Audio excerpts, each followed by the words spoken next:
Well, good morning, good evening, or good afternoon, whatever your current life situation is. Hello, YouTube. This is Jeffrey Kite back again with another episode of Kite's Curiosities. This is a response video, a response to a YouTuber that I've started watching a lot more of. I'd say the past year and a half. Discovered his channel, watched it, or watched some videos here and there periodically. I don't get all of them, but I watch most of them. And find this man very intriguing, very knowledgeable. And his name is Mr. John Mangini, famous for the Mangini Collection YouTube channel.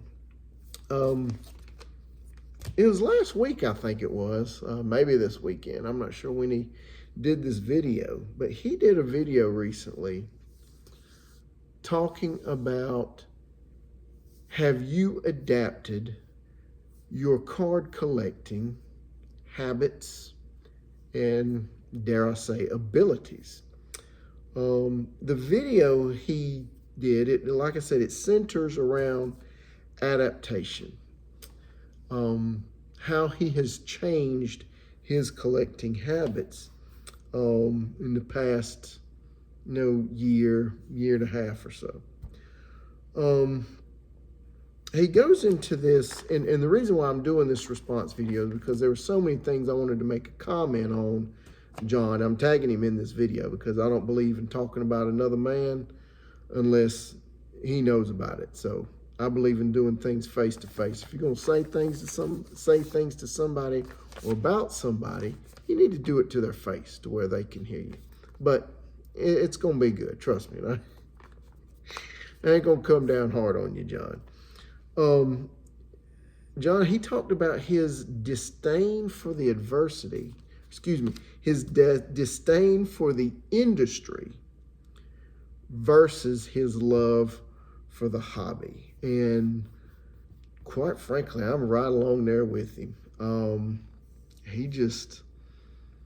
He said in the video, he still loves the hobby, but he doesn't like a lot of the, what he called them, shenanigans goes on in the hobby. And we all know what that is. These loaded boxes they send to these breakers that they're getting the one of ones. I mean, like every time I cut on a video, it's like these slow reveals. They're like, oh my gosh, it's a one of one, guys. It's a one of one. And then they just lose their minds over this card. And it's like, wow, didn't see that coming. You pulled 3 one-of-ones last week, sheesh. It's just like, and, he talks about how that kind of stuff kills his love for the hobby, or has it's affecting it and is causing him to adapt. He is not big into grading. If you haven't watched any of his videos and his channels, he's not into grading. He's not into breaking. Neither am I, John. Number one, I don't see the appeal of it as far as grading. John, you talked about, how you would learn about your cards looking in your old Beckett magazine. Well, if you go back in those old Beckett magazines, it's got a grading guide. You remember those little pictures they would put down at in the page before you get to the price guide? You remember those? And some of y'all out there, some of you old timers been collecting a while would remember that too. And it would say it was mint if it had these kind of corners, these qualities. Near mint if it had this, good if it had this, and then poor if it looked like this or had these qualities. And that was it. You had 4 grades: mint, near mint, good to fair, and then just poor. That was it. That was all the grading that there was at the time. So now this whole grading thing, it's just, there's a description for it, but I'm a school teacher and a lot of my kids watch these videos. And some of you old timers and grown ups, it's a a certain contest, if you know what I mean. That's, to me, that's what grading is. It's a if you get what I'm hinting at, such and such contest. And that's what it is. It's just, my 9's better than your 10, or my 10's better than your 10. It's like, it's insane. And I don't know. I just ain't never really got into it. And it's just kind of like, yeah, I'll just having a copy of that particular card and of that player is just good enough for me. That's the way I do my comic books too. Low grade is better than no grade. So that's what they say in the comic book world to a lot of collectors.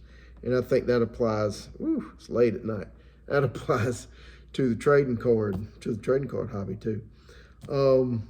He talks about how there's no hits in regular retail boxes anymore, and that they all go to those big breakers, and that the industry has created these sham memorabilia cards where it's like, congratulations, you've received a jersey patch card of this particular player, but in the fine print it says we cannot guarantee that it comes from a particular game or a particular season, or that kind of thing. That's just kind of like, it's like, well, and John asks, he says, well, what is it? What is it? What is this piece of memorabilia in here?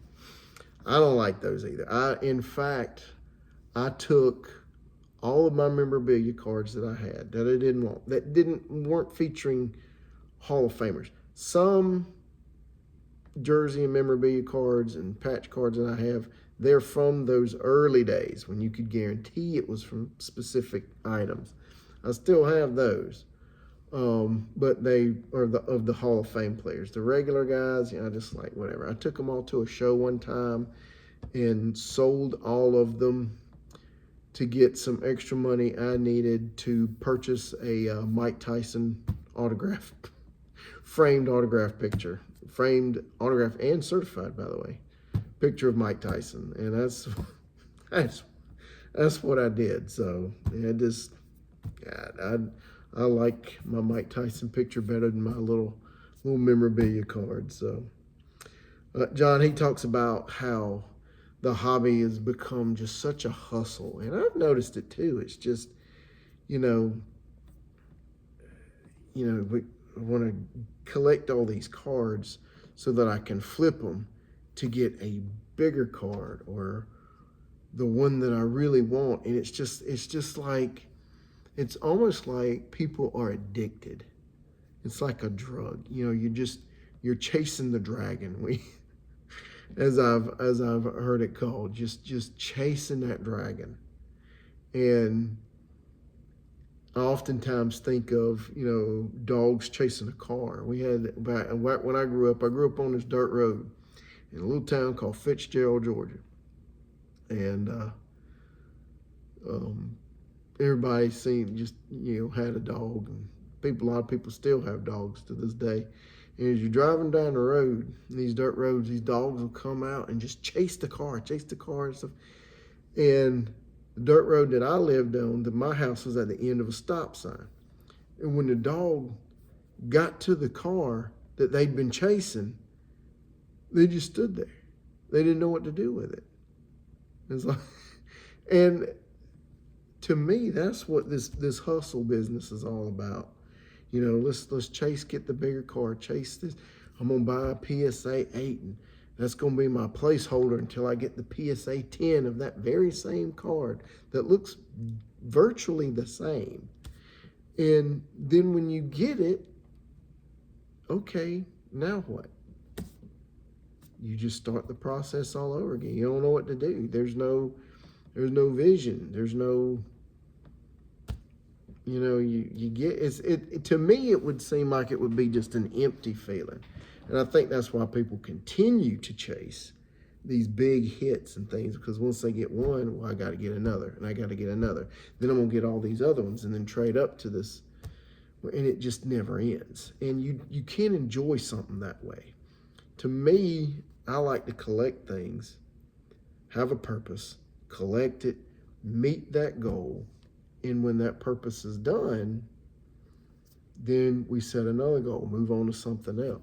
And I'll get more into how I've adapted personally later on in this video. He goes to a lot of lists of things. He talked about conformists, how it's human nature to be a conformist. And here's where I kind of disagree with you a little bit on that, John. I get what you were saying about conformists, that how we're all conformists. We all conform to things because I have a saying, get in where you fit in. And we all want to do that. We all want to get in somewhere where we fit in. And we conform to that group dynamic like you were talking about in your video. But I don't know. There's some things that I'm just like, no thanks to. You know, like how you say you think for your own self. There's not to preach at you, but I do want to share this with you, John, and anybody else who's watching. There's a Bible verse that says, "Do not conform to the ways of this world, but instead conform your ways to that of Jesus Christ, which is, love, joy, peace, patience, kindness, goodness, faithfulness, gentleness, and self-control." And so I do, and I have at times get kind of wrapped up in things, but then when I start seeing things that aren't quite right, I suspend operations. I just don't go along with it no more. Or if I get a check in my spirit or a little bad feeling like, I don't know, I just drop it and move on. I don't hate on anybody. I don't, everybody's got to do their own self and collect the things that, they want to collect and stuff. And so, is everybody conformist? To a degree, I guess, but, I still think that there's a good many of us, including, I include myself in it, that seem to catch on to, the smoke and mirrors, like, what's really going on here? And when we smell a rat, we go the other way. So, I see your point, but I just wanted to kind of put that side point in it too, that I keep certain checks and balances in my life to try to, not get sucked into the, just craziness of this world. He says, and I've never seen this. Now, I've never seen anything in a comment section or on a video. He says that people bash on him and tell him there's no quality in his collection. It's only quantity. And John, if I can just encourage you, brother, my goodness, no quality in your collection. The last time I checked, I think you had like 20 Hannes Wagner cards. Like, not these little, greats of the game reprints that I have in my collection. But I'm talking about legit pre-war Hannes Wagner cards, 20 of them in your collection. That to me, that is quality, man. Now, maybe they're not PSA 10s or these 6s or whatever and all this stuff. It's still a Hannes Wagner card. I would, man, I would give anything to have some of the pre-war stuff that you have, them old black and white cards that you collect. Man, I would love to find some of those things at a good price that I could afford, mind you. And I'm gonna get to that in a minute. And put some of those in my collection. I have, and I'm proud of this. I have, I think 1, 2, 3, 4, 5, 6, 7. I've got 8, well, maybe 9, I think. I have to go back and count them up. But I've got 8 or 9 T206 cards in my collection. None of them are stars. None of them are in like really great shape. But they're special to me because I remember as a young boy flipping through those Beckett's that you talked about, seeing all the pictures of them and thinking, wow, what would it be like to own just one of those? Just one T206 card from 1909. And just thinking as a 10, 11-year-old boy when I first got into this card collecting, would it be amazing to have just one? And here I am owning 9 of them. To me, they're very special to me in my collection. And so I just people are gonna hate on you, John, for no reason at all. They're just haters, and you just block out the noise and you don't pay attention to them, because there's a whole lot of people that enjoy your videos.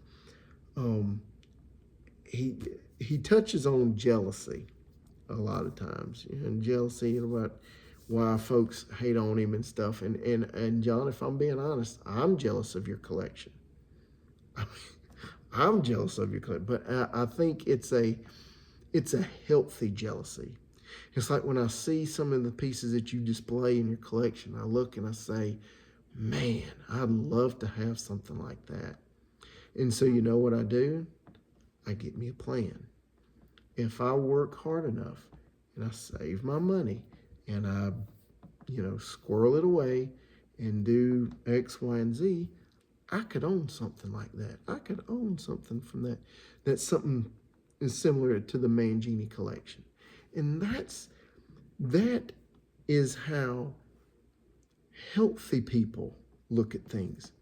It's not a covetous thing, I don't think. I may be wrong. I try to like I said, keep life checks in my spirit a lot. Covetousness it's not good. It's a sin. God says it's sin. And if you don't believe in God, I still think you and I could agree, covetousness is bad. Wanting something that somebody else has and you just want to take it, or you just get so mad that somebody else has something that you want. That's no good. When I see somebody have something else that I would like to have, I start thinking of, well, how did they get it? And what do I need to do to either achieve a level of success, whether it be, as a school teacher, or some kind of financial success with, retirement funds and all that, or as a collection or something. We all have good things in our collection. And it's best to just enjoy those things. Enjoy what God's blessed you with. Enjoy what you've been able to have. And don't worry about who has this and that and the other. And we just all enjoy it together. And John, that's what your channel is all about, and I appreciate you for it. So thank you so much for it. A couple more things I want to go over. He talks about, John talks about embracing everyone, and he really does.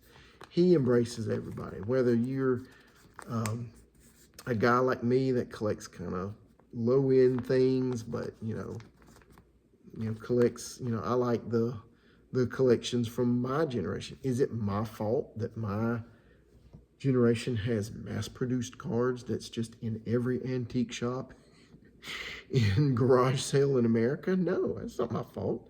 But that's the era I grew up in, and maybe it's easier and a blessing that I can acquire these cards at a rather inexpensive price. But I love that. I love my era that I grew up with.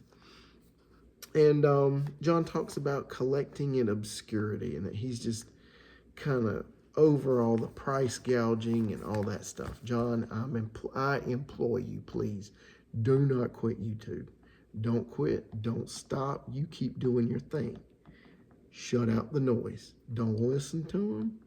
It's just haters. And a lot of times, people say and do things just to get a reaction. I think you mentioned that in your video.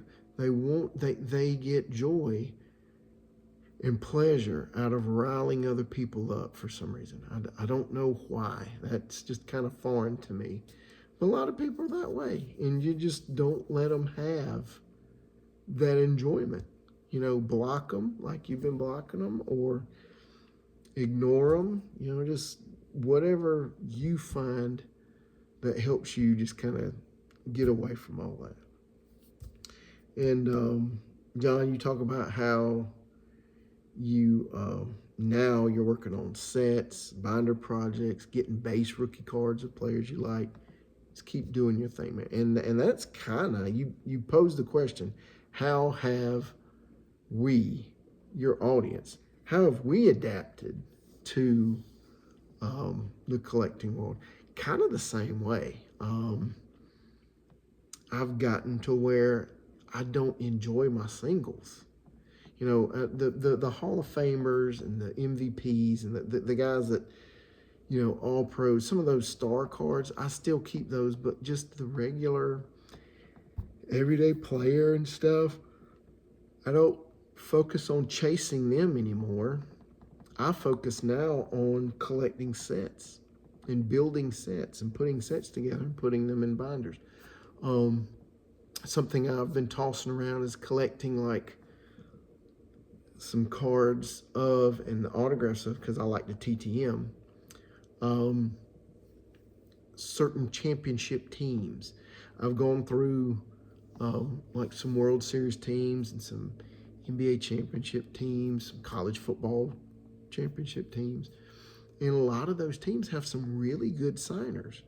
And you can collect their cards and their autographs and put a nice little, collage together. And I've kind of tinkered with it and tampered with it and stuff. And I've figured out that a 9-pocket page of binder page of cards, it fits fairly nicely in an 11 by 14 frame, and like get some matting around it, and you have to cut it. You have to cut it a little bit and get the right size to get the whole page into that window of the picture frame matting. But I'm thinking they would look really sharp to have that, and then you could put like a little tag underneath, 1990 World Series champion Cincinnati Reds, or 1966 National Championship Notre Dame football team or something, and have all those cards right there in that slots, and display them and have a nice piece that you can look at and enjoy and say, you know what, I put that together. I chased every one of those cards down. I put it together, and I'm proud. I'm proud of that piece. And I think that's what collecting's all about, is just, being more mindful, being more, what's the word? Not exclusive, but selective. Being more selective of what you collect so it doesn't go out of control. You're not just collecting everything here, there, and there just because it's hot, because you're not going to enjoy it that way. Be selective, enjoy what you have, set goals, achieve goals, and then find you another little goal to work on. So, anyway, that's it. That's a long video. It's like 24 minutes long. So, but anyway, John, I appreciate you, brother. You take care, and hope you found this video encouraging. And there's a lot of people on the same wavelength as you, brother. You are not by yourself.